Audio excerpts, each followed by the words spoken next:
வணக்கம். இந்த நாளில் சின்ன சின்ன வெளிச்சங்களில் இன்னொரு புதிய சிந்தனையை தெரிந்து கொள்வோம். இன்றைக்கு முன்னாள் பாரத பிரதமர் ஜவஹர்லால் நேரு அவர்களின் பிறந்த நாள். அதனை நாம் குழந்தைகள் தினமாக கொண்டாடுகிறோம். உங்கள் எல்லோருக்கும் தெரியும்.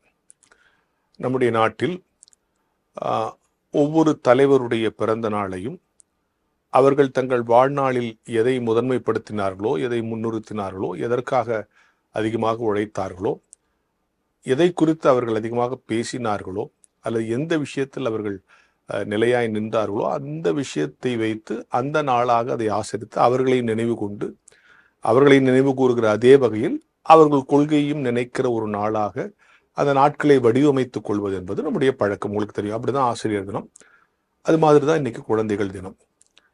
இப்ப இந்த தினங்கள் எல்லாம் வெறும் தினங்களாக இருக்கிறதா? எந்த நோக்கத்துக்காக இந்த தினங்கள் அமைக்கப்பட்டதோ அந்த நோக்கத்தை நோக்கி இந்த தினங்கள் நகர்கிறதா? இது ஒரு கேள்வி இல்லையா? சாந்தி நிகேதனுக்கு காந்தியடிகள் போனப்போ அங்க இருக்கிற மாணவர்களுக்கு உதவி செய்ய துப்புரவு பணியாளர்கள், தூய்மை பணியாளர்கள்லாம் அப்பாயின்மெண்ட் பண்ணியிருந்தாங்களாம். இப்ப காந்தி சொன்னாரா, இது என்னது, அவங்கவுங்க வேலையை அவங்கவுங்க செய்யணும்னு தான் நான் சொல்லியிருக்கேன், நீங்க சாந்தி நிகேதன்லயே இப்படி போய் ஆட்கள் எல்லாம் வச்சிருக்கேன்னு எல்லாரும் வேலையை விட்டு எடுத்துட்டு அவங்கவுங்க வேலையை அவங்கவுங்க தான் செய்யணும்னு சொல்லிட்டு போயிட்டாரு. அவங்க சரின்னு சொல்லிட்டு அன்னைக்கு செஞ்சுட்டு அவர் போன பிறகு அடுத்த நாள் திருப்பி எல்லா ஆளையும் அப்பாயின்மெண்ட் பண்ணிட்டு வருஷத்துல ஒரு நாள் காந்தியடிகள் நாள்னு வச்சு அன்னைக்கு மட்டும் அவங்க வேலை செஞ்சுருவாங்க. ஏன்னா காந்தியடிகள் சொன்னார்ல, அதை மிஸ் பண்ணக்கூடாது. வருஷத்துல ஒரு நாள் காந்தியடிகள் நாள், அன்னைக்கு நம்ம வேலை செய்யணும், வருஷம் முழுக்க செய்யணும்னு தான் காந்தியடிகள் சொன்னார். எனவே அதுக்கு நாளுக்கு ஒதுக்கிறது. இப்படிதான் ஒரு நோக்கத்தோடு உருவாக்கப்படுகிற நிகழ்வு சடங்காக மாறுகிறது. அப்படித்தான் ஆசிரியர் தினம் அன்னைக்கு ஆசிரியர் ரொம்ப போற்றுறது, பெற்றோர் தினம் அன்னைக்கு பெற்றோர் ரொம்ப போற்றுறது, குழந்தைகள் தினம் அன்னைக்கு இன்னைக்கு நல்லா சாக்லேட் வாங்கிக்கோ, இன்னதெல்லாம் சாப்பிடு, கலர் ட்ரெஸ் போட்டுக்கோ, லீவ் விட்டுறலாம் ஸ்கூலு. அது இல்லை.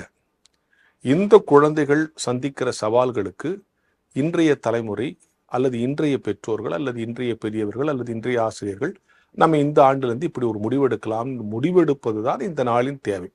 இந்த குழந்தைகள் இன்றைக்கு மகிழ்ச்சியாக இருப்பதல்ல, இனி வருகிற காலங்களில் இந்த குழந்தை மகிழ்ச்சியாகவும் அர்த்தமுள்ள வாழ்க்கை வாழ ஒரு பெற்றோராக, ஒரு ஆசிரியராக, ஒரு தலைவனாக, ஒரு அரசாக, ஒரு நிறுவனமாக நாம் என்ன முடிவெடுக்க வேண்டும் என்று முடிவெடுக்க வேண்டிய நாள். அப்படி இல்லைன்னா காந்தியடிகள் நாள் கொண்டாடின மாதிரி தான் ஆயிடும். அப்படிதான் நம்ம கொண்டாடுற நாட்கள்லாம் ஆயிடுது. அன்றைக்கு கோலாகலமாக கொண்டாடி சடங்கு சம்பிரதாயங்களோடு முடித்து விட்டு அடுத்த நாள் வேலையை பார்க்க போய்விடுதல்ல.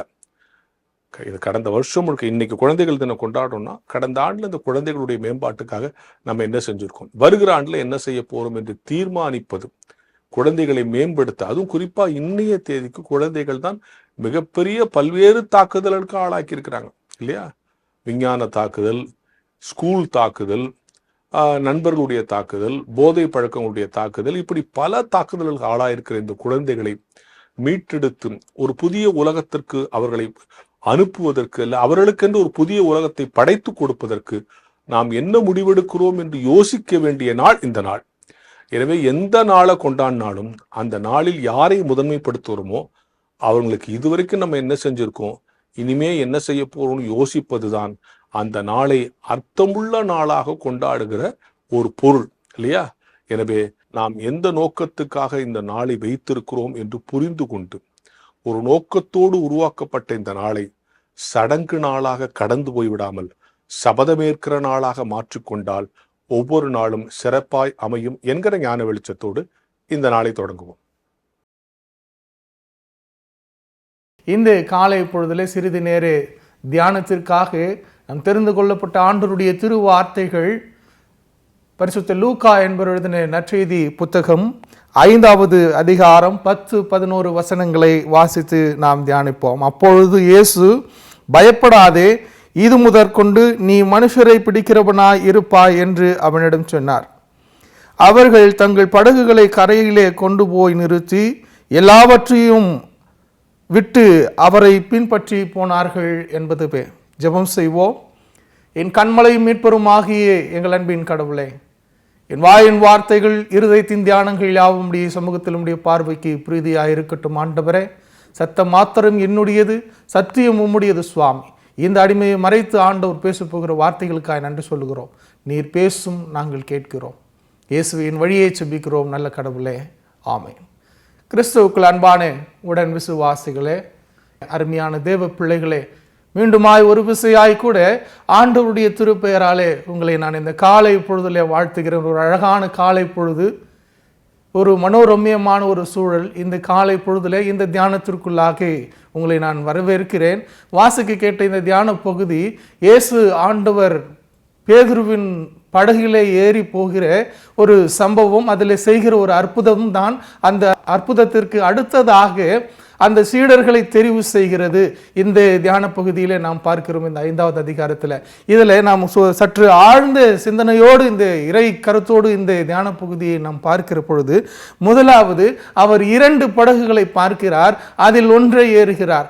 இன்று ஆண்டவருடைய பிள்ளைகளாக ஆண்டவரை நம்பி ஆண்டவரை சேவித்துக் கொண்டிருக்கிற நாம் இப்படிதான் 2 காரியங்களை நாம் நமக்கு முன்பாக வைக்கிற பொழுது அதில் தெரிவு செய்கிறதுல நாம் சில நேரங்களிலே தவறி போகிறோம். உதாரணமாக 2 காரியங்கள், ஒன்று உலக காரியங்கள், இன்னொன்று ஆவிக்குரிய காரியங்கள் என்று சொல்லும் பொழுது நாம் சில நேரங்களில் உலக காரியத்துக்கு முக்கியத்துவம் கொடுக்கிறோம் என்பதை மிக நிச்சயமாக இந்த இடத்துல நாம் புரிந்து கொள்ள முடியும். ஆக இரண்டாவதாக இருக்கிற அந்த ஆவிக்குரிய வாழ்க்கை, அந்த ஆவிக்குரிய வாழ்க்கையிலே தான் நாம் சில நேரங்களிலே தவறி போகிறோம். உதாரணமாக ஞாயிற்றுக்கிழமை வந்தால்தான் நமக்கு அநேக நிகழ்ச்சிகள் இருக்கும். ஆனால் ஆண்டவருடைய திருவார்த்தை சொல்லுகிறது, ஓய்வு நாளை பரிசுத்தமாக ஆசரிக்க நினைப்பாயாக என்று. ஆனால் ஓய்வு நாட்களிலே தான் நாம் அநேக நம்முடைய சொந்த உலக அலுவல்கள் பணியை நாம் செய்து கொண்டிருக்கிறோம். நிகழ்ச்சிகளுக்கு போகிறது, ஆலயத்தை தவிர்த்து நிகழ்ச்சிகளுக்கு போகிறது என்று சொல்லி. ஆனால் ஆண்டவர் 2 படகுகளை பார்க்கிறார், அதில் ஒன்றை தெரிவு செய்கிறார். அது சீமோனுடையதாய் இருந்தது. இரண்டாவதாக நாம் பார்க்கிற பொழுது அந்த சீமோன் என்கிறவரை தெரிவு செய்ய வேண்டும் என்பது ஆண்டவருடைய திட்டம். அவரின் மூலமாக மற்ற சீடர்களை தெரிவு செய்ய வேண்டும் என்பது ஆண்டவருடைய திட்டம்.